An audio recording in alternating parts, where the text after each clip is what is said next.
Assalamualaikum warahmatullahi wabarakatuh. Saya Yogi Dwindra Iranto dari kelas 3A TOE. Di sini saya akan menjelaskan tentang amplifier kelas AB. Yang pertama yaitu pengertian. Penguat atau amplifier kelas AB adalah kombinasi dari penguat jenis kelas A dan penguat jenis kelas B.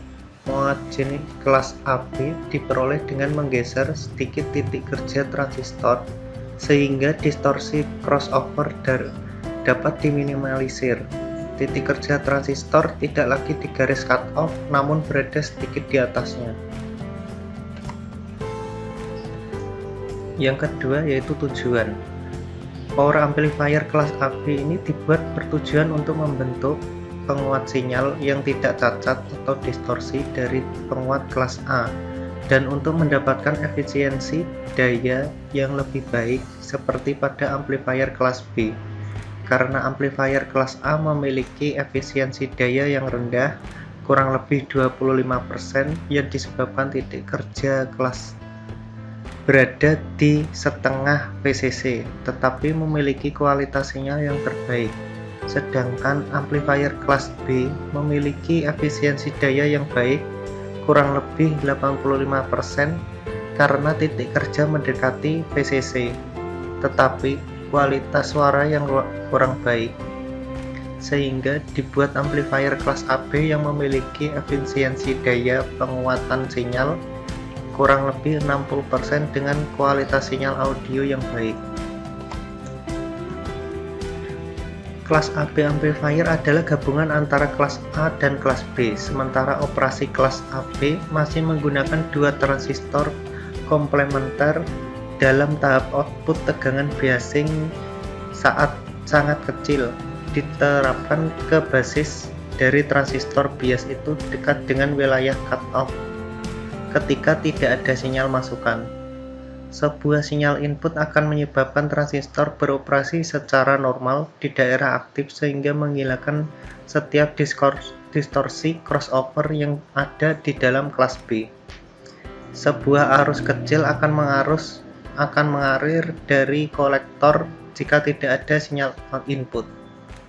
Kemudian transistor akan menjadi on selama lebih dari setengah siklus gelombang. Jika konfigurasi penguat meningkatkan baik efisiensi dan linearitas dari rangkaian penguat dibandingkan dengan kelas A dan kelas B. Yang ketiga yaitu karakteristik amplifier kelas AB. Yang pertama, letak titik H berada di antara penguat kelas A dan kelas B.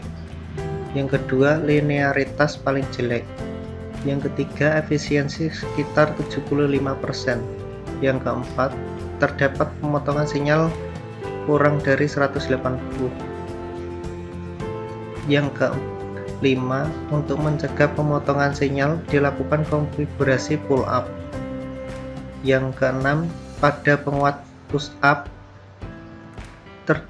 terjadi fenomena gamming atau penggemukan sinyal. Yang keempat yaitu cara kerja. Titik kerja penguat kelas B berada di antara titik kerja penguat kelas A dan titik kerja penguat kelas B, sehingga penguat kelas AB dapat menghasilkan penguat sinyal yang tidak distorsi seperti pada penguat kelas A dan mendapatkan efisiensi daya yang lebih tinggi seperti pada penguat kelas B. Penguat kelas B menguatkan sinyal kurang dari 180 hingga 360 dengan efisiensi daya dari 25% hingga 78,5%. Yang kelima yaitu grafik kerja amplifier kelas AB.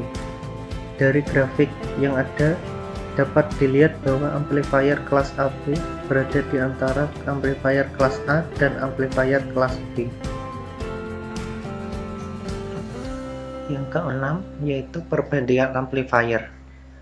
Dari perbandingan di gambar dapat disimpulkan bahwa untuk penguat kelas A transistor output tunggal penguat berjalan selama 360 derajat penuh dari siklus gelombang input. Yang kedua, untuk penguat kelas B, penguat dengan 2 transistor output hanya berjalan 1,5, yaitu 180 derajat dari bentuk gelombang input. Yang ketiga yaitu penguat kelas AB, penguat dengan transistor output berjalan di suatu tempat antara 180 derajat dan 360 derajat dari bentuk gelombang input. Yang selanjutnya yaitu ketujuh, bias penguat amplifier kelas AB. Sebuah penguat kelas AB dapat dibuat dari tahap push-pull kelas B standar dengan membiaskan kedua transistor switching menjadi sedikit konduksi. Bahkan ketika tidak ada sinyal input, pengaturan biasing kecil ini memastikan bahwa kedua transistor berjalan secara bersamaan selama bagian yang sangat kecil dari gelombang input oleh lebih dari 50% dari siklus input, tetapi kurang dari 100%. Basis mati 0,6 hingga 0,7 volt yang menghasilkan efek distorsi crossover pada penguat kelas B yang sangat berkurang dengan penggunaan bias yang sangat sesuai. Prabias dari perangkat transistor dapat dicapai dalam sejumlah cara yang berbeda, baik menggunakan tegangan prasetel, jaringan pembagi tegangan, atau dengan menggunakan rangkaian dioda yang terhubung seri. Yang ke-8 yaitu tegangan bias penguat kelas AB. Bias dari transistor dicapai dengan menggunakan tegangan bias tetap yang sesuai dengan diterapkan basis TR1 dan TR2. Ada daerah di mana kedua transistor sedang berjalan dan arus kolektor mengalir melalui TR1 bergabung dengan arus kolektor TR2 dan kemudian ke dalam beban. Ketika sinyal input beralih positif, tegangan di dasar TR1 meningkat menghasilkan output yang positif dari jumlah yang sama yang meningkatkan arus kolektor yang mengalir melalui TR1 ke beban. Namun karena tegangan di antara dua basis tetap dan konstan, setiap peningkatan konduksi TR1 akan menyebabkan penurunan yang sama dan berlawanan dalam konduksi TR2 selama setengah siklus positif. Akibatnya, transistor TR2 akan akhirnya mati. TR1 memasok semua kenaikan arus ke beban. Demikian juga untuk setengah negatif dari tegangan input. Terjadi kebalikannya, yaitu TR2 berjalan ke beban sementara TR1 mati ketika sinyal input menjadi negatif. Ketika tegangan input Vin adalah 0, kedua transistor sedikit berjalan karena bias tegangan mereka. Tetapi karena tegangan input menjadi lebih positif atau negatif, salah satu dari dua transistor yang akan berjalan. Karena peralihan di antara dua transistor terjadi hampir secara instan dan mulus, distorsi crossover yang mempengaruhi konfigurasi kelas B sangat berkurang. Namun, bias yang salah dapat menyebabkan lonjakan distorsi crossover yang tajam ketika dua transistor beralih. Penggunaan tegangan bias tetap memungkinkan setiap transistor berjalan lebih dari setengah siklus input, namun sangat tidak praktis untuk memilih baterai ekstra dalam desain output amplifier. Salah satu cara yang sangat sederhana dan mudah untuk menghasilkan dua tegangan bias tetap untuk menetapkan titik Q yang stabil di dekat cutoff transistor adalah dengan menggunakan jaringan pembagi tegangan resistif. Selanjutnya yaitu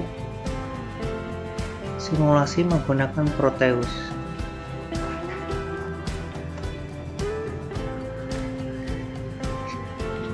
Komponen yang dibutuhkan yaitu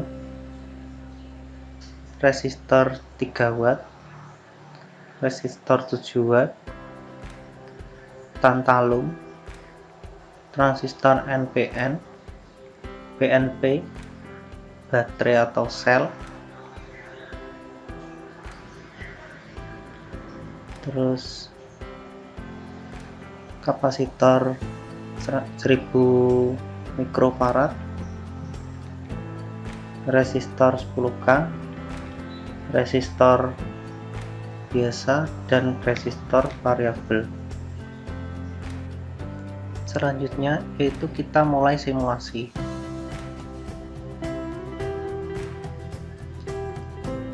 Saat arus dari input yang akan melewati kapasitor lalu akan menuju ke TR1 ini, terus saat TR1 bekerja maka output yang lewat yaitu positif.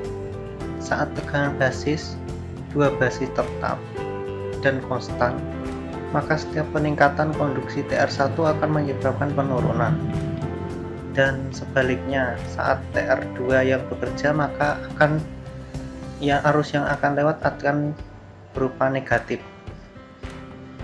Saat arus melewati resistor yang diseri dapat membuat jaringan pembagi tegangan yang menghasilkan satu set tegangan tetap, lalu akan melewati kapasitor dan akan melewati resistor. Sekian penjelasan dari saya. Bila ada salah kata saya mohon maaf, dan bila ada salah penjelasan saya juga mohon maaf. Sekian dari saya. Wassalamualaikum warahmatullahi wabarakatuh.